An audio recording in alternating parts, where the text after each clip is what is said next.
एक बार की बात है, एक जंगल में एक छोटा सा खरगोश रहता था। वह खरगोश बहुत तेज और चुस्त था।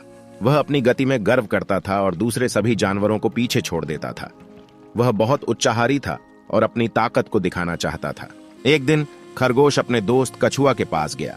उसने कहा, देखो कछुआ, मैं इतना तेज हूं कि मैं पूरे जंगल में सबसे तेज दौड़ सकता हूं।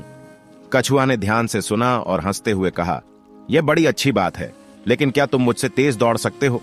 खरगोश ने मुस्कुराते हुए कहा, हाँ बिल्कुल, मैं तुम्हारे सामने कई गुना तेज हूं। दोनों जानवर एक रेस का आयोजन करने के लिए सहमत हुए। रेस का दिन आया और सभी जानवर लाइन में खड़े हुए। संकेत के साथ रेस शुरू हुई। खरगोश अपनी तेज दौड़ में आगे चला गया और बहुत आगे निकल आया।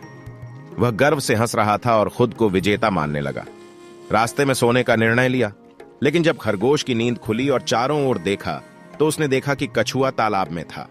कछुआ धीरे धीरे आगे बढ़ रहा था। थोड़ी देर में कछुआ खरगोश को पीछे छोड़ गया और रेस जीत गया। खरगोश आश्चर्यचकित हो गया, क्योंकि वह सोचता था कि वह जीत जाएगा। वह कछुआ के पास गया और पूछा, तुम मेरे पीछे कैसे पहुंच गए? तुम तो इतनी धीमी दौड़ में हो। कछुआ ने मुस्कुराते हुए उत्तर दिया, दोस्त, धैर्य और स्थिरता बहुत महत्वपूर्ण होती है। मैं शायद धीमी दौड़ में हूं, लेकिन मैं स्थिरता से और नियमित ढंग से दौड़ता हूं, जबकि तुम तेजी में बहुत उतावले हो जाते हो और अपने पर निर्भर करते हो।